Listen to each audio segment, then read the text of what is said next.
नमस्कार, मेरा नाम है नितेश। आज मैं आपके साथ हुमायूं के मकबरे के बारे में चर्चा करने जा रहा हूँ। उसकी क्या विशेषता रही हैं, वो किस शैली में बना हुआ है, कहाँ है, कब बना, ये सब आपको बताऊँगा।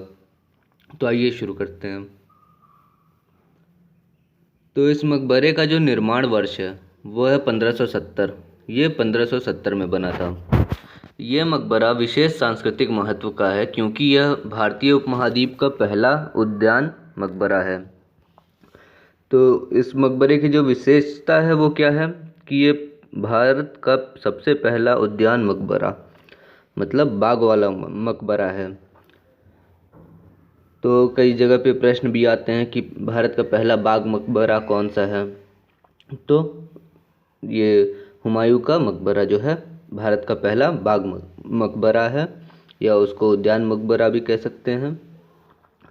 इसकी अनोखी सुंदरता को एक अनेक प्रमुख वास्तुकलात्मक नवाचारों से प्रेरित कहा जा सकता है, जो कि अतुलनीय ताजमहल के निर्माण में परिवर्तित हुआ है। इसकी जो सुंदरता है वो जो आज के प्रमुख जो उस समय के बाद के जितने भी प्रमुख जो वास्तुकलाएं थीं उन सब से जो थे वो इससे प्रेरित माना जा सकता है। आगे इसमें देखा जाए, इसका निर्माण हुमायूं के पुत्र महान सम्राट अकबर के संरक्षण में किया गया था। जो इसका निर्माण था वो अकबर के संरक्षण में हुआ था। और किसके आदेश से हुआ था? जो हुमायूं की बहन थी उनके आदेश से इसका निर्माण शुरू हुआ था। तो ये कहाँ पे बना हुआ है? ये बना हुआ है दिल्ली में। इसे मुग़लों का शयनागार भी कहा जाता है। मुग़लों का शयनागार क्यों कहा जाता है? क्योंकि इसमें जो है 150 से अधिक मुग़ल परिवारों के सदस्य दबे हुए। मतलब यहाँ पे क्या है कि जो मुग़ल परिवार है उसके 150 से भी ज़्यादा लोगों को यहाँ पे दफन किया गया है। यहीं पे उनका भी मकबरा है।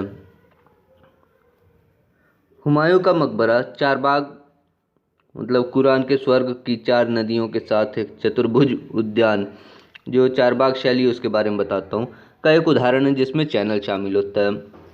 अब जैसे मान के चलते हैं ये एक प्लॉट है, ये प्लॉट है, इसको 4 हिस्से में बराबर बांट देंगे। ये ऐसे 4 हिस्से में बांट दिया गया। तो यहाँ पे जो 4 हिस्से में बंटने के बाद जो भवन होगा उसको हम इस बीच वाले हिस्से में बनाएंगे ताकि चारों तरफ से बराबर रहे। तो ये हो गई चारबाग शैली।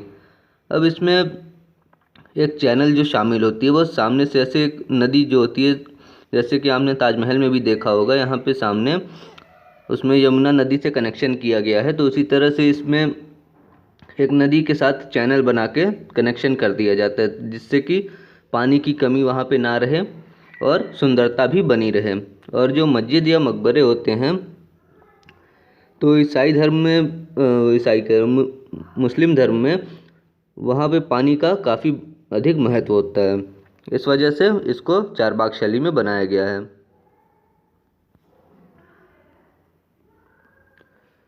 संयुक्त राष्ट्र शैक्षिक, वैज्ञानिक और सांस्कृतिक संगठन जो है यूनेस्को, उसने इसे वर्ष 1993 में विश्व धरोहर स्थल बना दिया है। और जो मुग़ल की वास्तुकला होती है उसके बारे में ज़रा देखते हैं।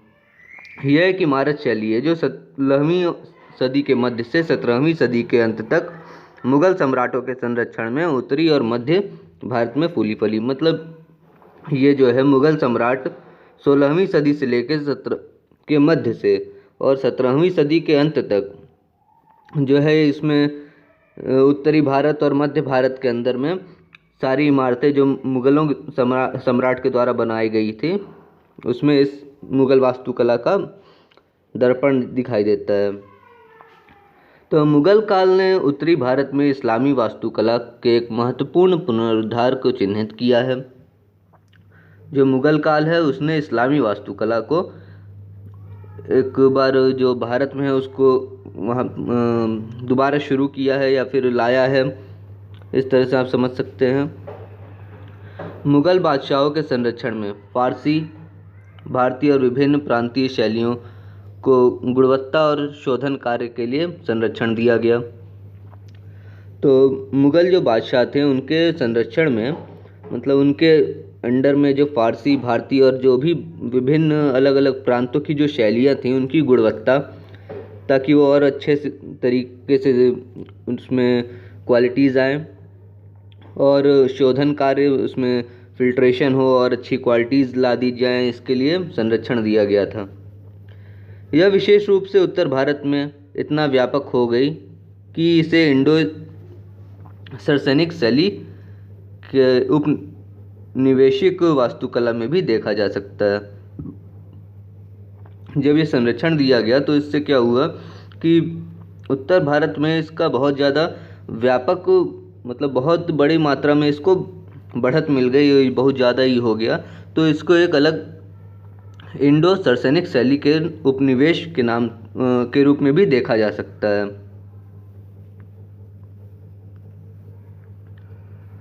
कुछ महत्वपूर्ण विशेषताएं थी।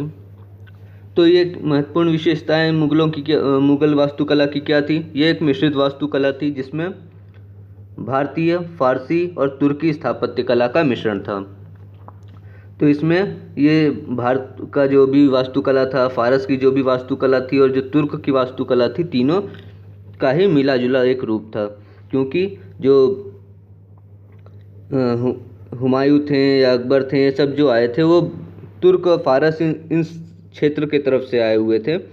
तो ये भारत में आने के बाद यहाँ की संस्कृति से कुछ मेल मिलाप हो गया इनका और संस्कृति में थोड़ा सा बदलाव आ गया। तो दोनों जगह से कुछ अच्छी अच्छी चीज़ें लेकर इनकी एक अलग शैली बन गई। विविधता क्या हुई इसमें? विभिन्न प्रकार की इमारतें, जैसे राजसी द्वार जो प्रवेश द्वार है, किले, मकबरे, महल, मस्जिद, सराय आदि, इसकी विविधता थी।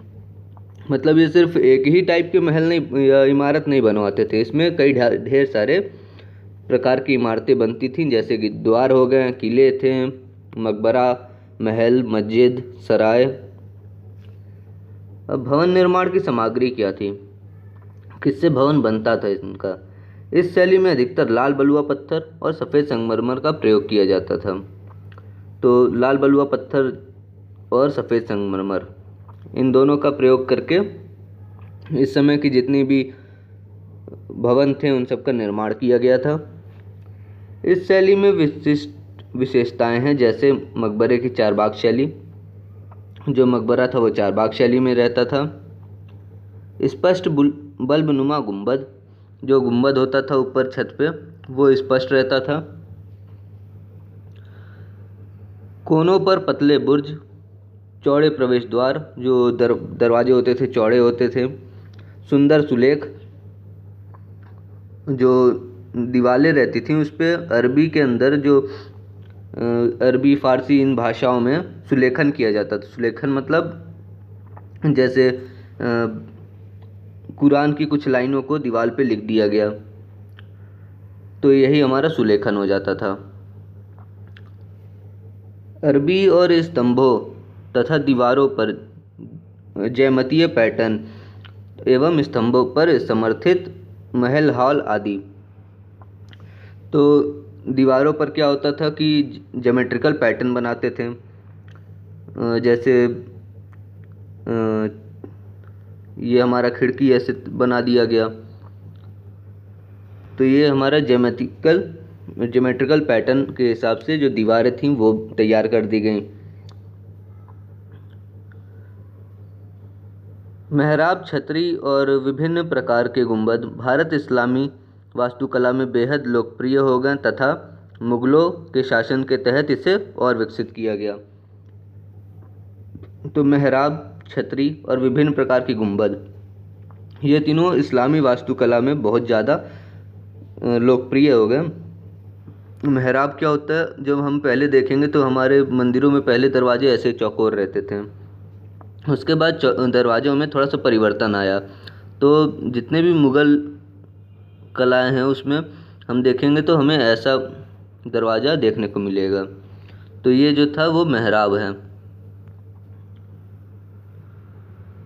और विभिन्न प्रकार के गुंबद, जैसे अब सिख शैली में देखेंगे तो वहाँ पे प्याज आकार का गुंबद है।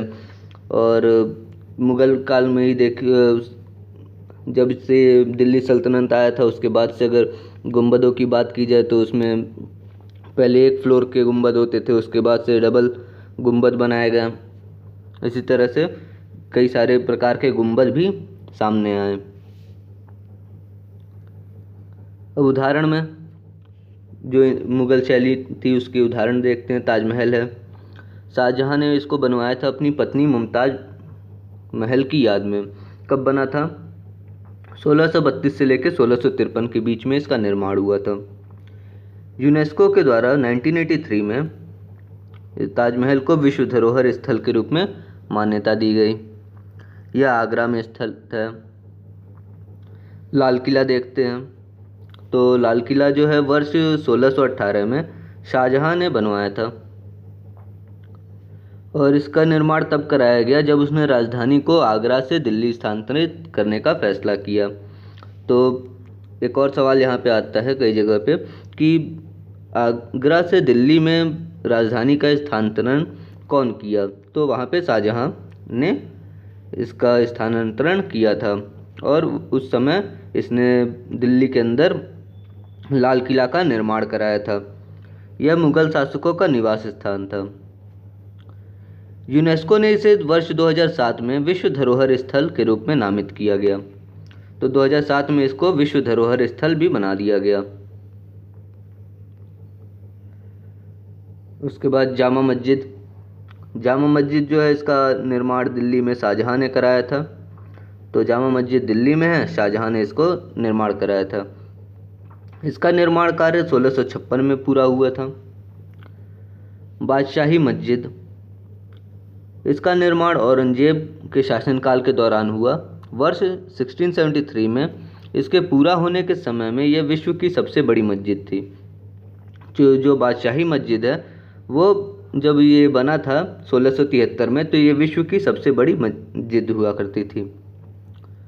यह पाकिस्तान के पंजाब प्रांत की राजधानी लाहौर में स्थित है। तो ये कहाँ पे है? पाकिस्तान के पंजाब प्रांत जो है उसके राजधानी लाहौर में स्थित है बादशाही मस्जिद। Thank you. Please share and like the video.